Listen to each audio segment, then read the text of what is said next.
Aujourd'hui, nous partons à la rencontre de Ludovic Cotenceau, viticulteur à la cave des vignerons de Buxy. Bon les amis, me voilà sur une magnifique parcelle, regardez ça comme c'est beau. Cette parcelle, c'est celle de Ludo. Salut Ludo. Salut, moi c'est Ludovic et je suis vigneron et j'ai 34 ans. Toi, elle te vient d'où cette passion pour le vin? Est-ce que c'est quelque chose de familial ou... Ouais, moi je suis installé avec mes parents en GAEC. Et puis du coup, depuis tout petit, je suis dans les vignes. T'es bercé à la vigne, voilà. Et donc pour toi c'était une évidence de faire ce métier? Ouais, j'aimais bien depuis tout petit, donc avec mes parents on a les céréales, et puis on a les vignes, et puis j'aime bien les deux. C'est-à-dire que tu partages ta vie entre les vignes? On a les vignes et les céréales. D'accord. Et toi tu es sur les deux cultures? Ouais. Et tu préfères quoi alors? Moi j'aime bien les deux, il y a beaucoup de boulot dans la vigne de l'hiver jusqu'à l'été, et puis après on est dans les moissons l'été, donc c'est intéressant. En fait t'arrêtes jamais? Pas souvent. Est-ce que tu bois du vin tous les jours? Non, tous les jours, dès que l'occasion se présente. Ouais, tu bois du avec vin. Les copains, si on voit un copain par jour, on boit un canon par jour.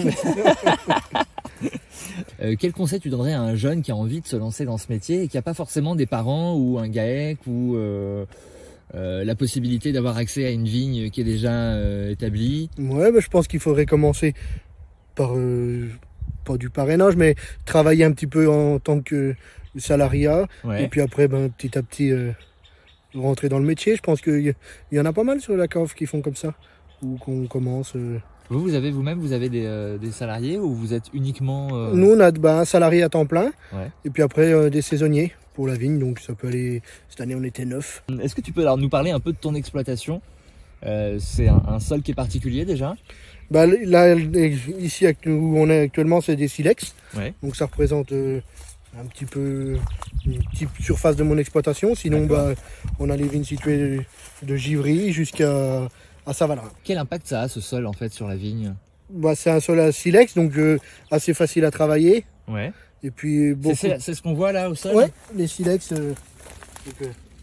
Tous ces petits cailloux là? À la préhistoire, ils faisaient le feu avec. Ouais, c'est comme ça qu'on les connaît. C'est un sol assez léger, facile à travailler.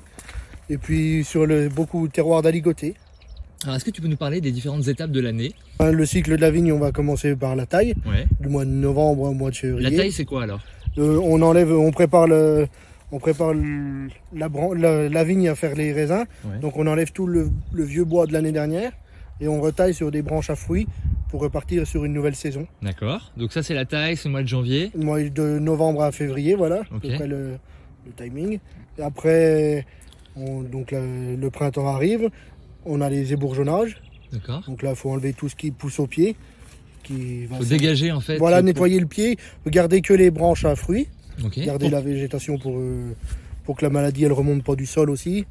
Pour que le soleil puisse du moins rentrer dans les raisins, il faut palisser. Donc là, c'est à cette époque, on va dire de juin à juillet. Donc là, le palissage, on referme les fils. Et c'est comme ça, on voit les rangs droits aujourd'hui. Sinon, ça pousserait tout en... Ce serait la pampa quoi. Et la vendange, c'est quand alors pour toi? Là, ça sera autour du 15 septembre, je pense. Bon, en tout cas, Ludo, on peut dire que tu es tombé dans la vigne quand tu étais petit. Ouais, voilà, comme Obélix. Est-ce que tu as un souvenir J'ai une soeur, un frère. Après, c'est peut-être les souvenirs quand on était gamin dans la vigne, quoi. On jouait, on faisait des petits feux. L'hiver, on aidait ma mère à tirer les sarments. Est-ce que la crise du Covid a eu un impact, toi, sur ton travail? Mon travail en tant que tel, pas énormément, parce qu'on a été dans la nature depuis le début, donc on s'en est pas forcément rendu compte. Tu portais pas le masque dans les vignes? Non, on n'a pas porté le masque dans les vignes. Après, où qu'on a pu, je pense qu'on va avoir vu l'impact, c'est sur la commercialisation, parce que les restaurants tous fermés, les gens un peu moins envie aussi de sortir. Bon, là, ça redémarre un petit peu. Pour toi, quels sont les points forts de la côte chalonnaise? Est-ce que déjà c'est ton vin préféré? Tu vas pas me dire que ton vin préféré c'est le Bordeaux? Ouais, on est chauvin chez nous, donc voilà. Donc j'aime bien les Bourgognes rouges. Après les appellations Montagny parce que c'est le terrier, c'est le local de chez nous. Après la ligotée, c'est très bien parce que on en fait aussi pas mal. Qu'est-ce que ça a de particulier la ligotée? La ligotée, c'est un vin assez frais. On peut boire en apéro, casse-croûte le matin. Bien casser la croûte aussi. Et puis, c'est un vin qu'on peut boire entre amis, qui va pas nous casser. Non, voilà, c'est un vin assez léger qu'on peut boire entre amis. Quelle relation tu as avec les autres vignerons de Buxy? Une bonne relation, du moins. Il n'y a pas de mésentente, on va dire. Toi, tu es présent au conseil Ouais, je fais partie du conseil d'administration. Pourquoi c'était important pour toi d'être au conseil? D'être impliqué dans la cave coopérative. Comme ça, mais il y en a qui s'impliquent plus ou moins. Plus ou moins, voilà, mais j'aime d'aller jusqu'au bout, du moins ça appartient, c'est notre outil de travail, on va dire, et je trouve que c'est important de s'impliquer dans notre outil de travail. Après, on peut interagir comme on veut, il y en a qui plus ou moins qui s'y impliquent, mais voilà. Parce que ça consiste en quoi, en fait, d'être au conseil? Au conseil, c'est on va dire le centre de décision de la cave coopérative. Ouais. On est 27, et puis c'est là qui se prend les décisions, on va dire, politiques du fonctionnement de la coopérative. Par vote? Par vote, oui. D'accord. Donc on n'est pas tout le temps d'accord tous. Hein. Ouais. Voilà, il y en a plus ou moins qui ont des visions différentes. C'est une question de génération, ça, ou pas? Bon, peut-être un petit peu. Les jeunes ont peut-être plus envie partir un peu fin fou, et puis les anciens un peu plus recalés. Et je pense qu'il faut les deux. Ouais. Et c'est important dans l'agriculture, on a tout le temps besoin d'un conseil d'un plus sage. Ouais. Et donc toi, tu donneras aussi des conseils plus tard? Je pense, du coup, je sais pas comment je serai, mais je pense. Est-ce que tu aimerais que tes enfants fassent le même métier que toi? Ouais, j'aimerais bien. Après cette interview, Ludovic nous a donné rendez-vous chez lui pour une dégustation.